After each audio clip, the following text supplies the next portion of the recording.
A child who is undergoing treatment for a life-threatening medical condition has so much of normal childhood taken away from them, so much of their decision-making ability, so much of their normal experiences with playmates and friends and siblings. It is so long and so arduous, it robs so many of the normal childhood experiences from a child and from their family.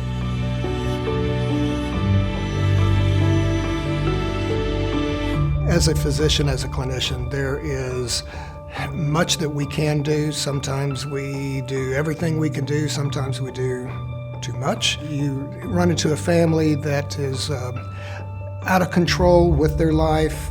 They have circumstances imposed upon them that they never would have signed up for or dreamed that they would be in that position. In rare disease, sometimes I can't give a family a diagnosis. Sometimes I have no treatment even if I get the diagnosis, and I almost never have a cure. So what can I offer this family that I can't offer much to? There are medications that we can provide, there are treatments that we can administer, and yet there are pieces missing from that can only be filled by the impact of a WISH experience.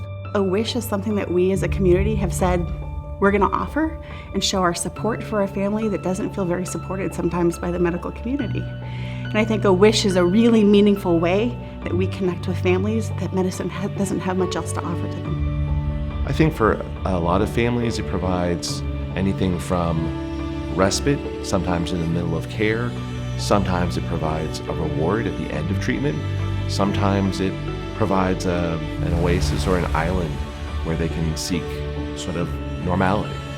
A WISH gives me the chance to give the family something from all of us as a community.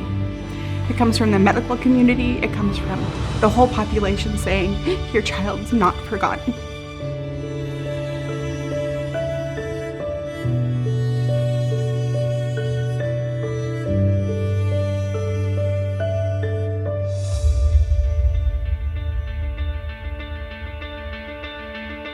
The beauty of Make-A-Wish is it's incredibly simple. It is that intangible object that, quite honestly, I cannot order from the pharmacy. I cannot write a prescription for. You see a child before they go on their wish, and when they come back with their family after the wish, it's often like seeing a totally different child. You just see it in their faces, this idea of thinking outside their current moment in time. It's an unsaid power that these experiences can give these kids. And you know, these are kids that are living longer. They're living better. They're having more fun in their life. And it all started with one experience, and that was their wish. We don't need studies to show this, but now there are studies that are coming out. It just seems so intuitive, right? You have something to look forward to, and it makes you be more compliant with your treatment plan, so then it's going to impact your physical, your emotional, your psychological well-being.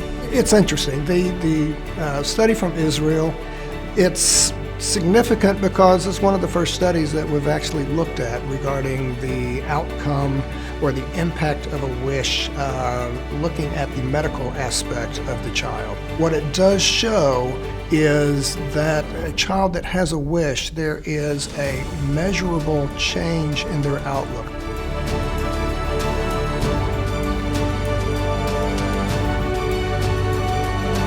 I think, personally, being involved with Make-A-Wish has made me a better physician and has made me think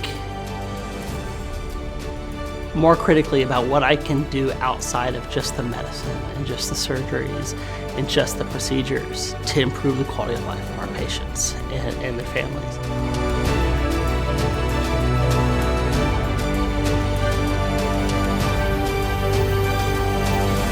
My favorite wish is the next one, and the one after that, and the next 10, and the next 100, because as with life, a wish has less to do with what has been and more to do with what's coming up.